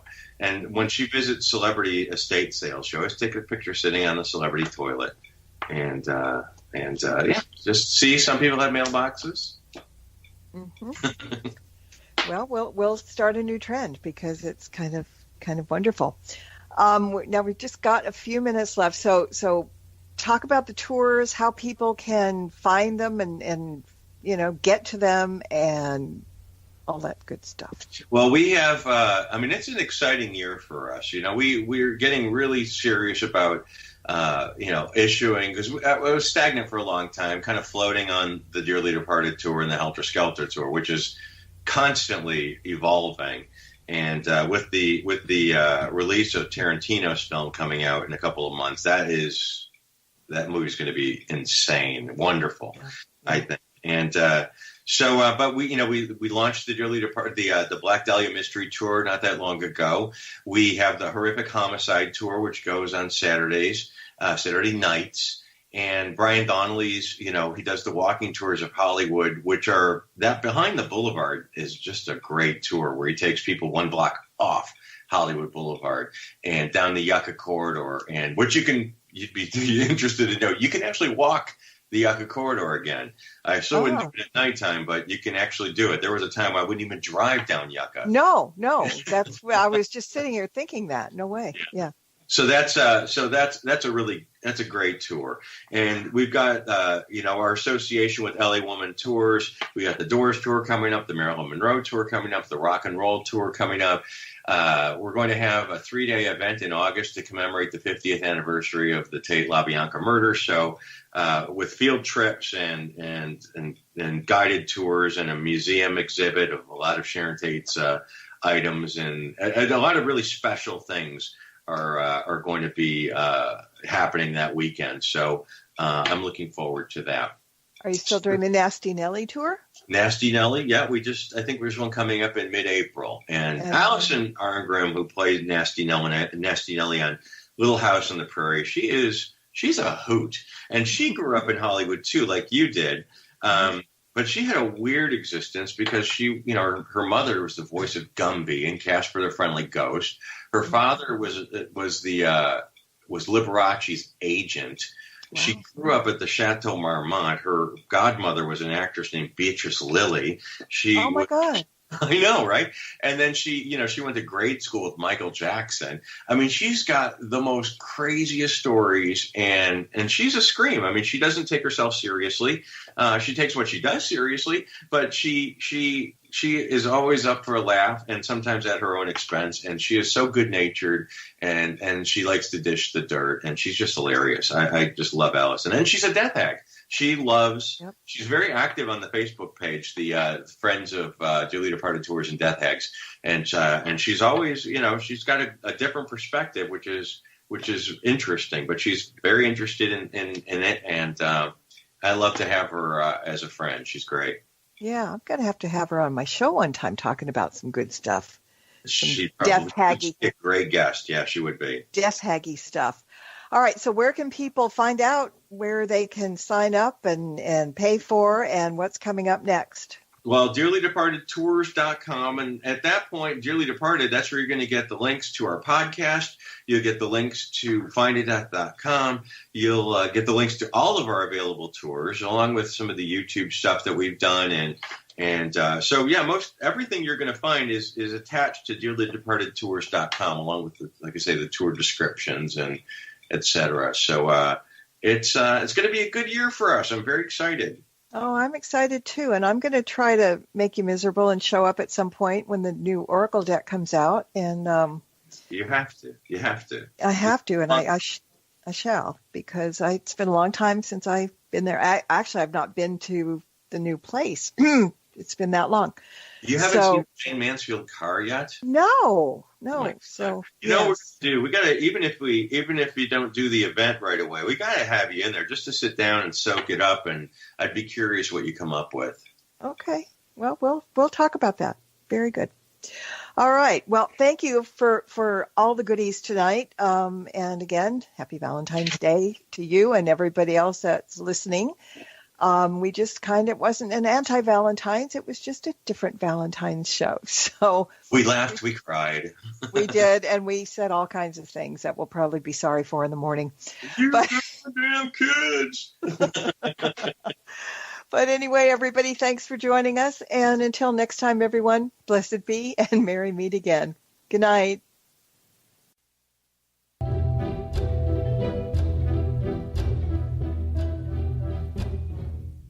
Thank you for tuning in to this episode of Stirring the Cauldron with Marla Brooks. Please join us again next week at the same time for another great guest and more cauldron stirring. Any rebroadcast or other use of this program without explicit permission is strictly prohibited.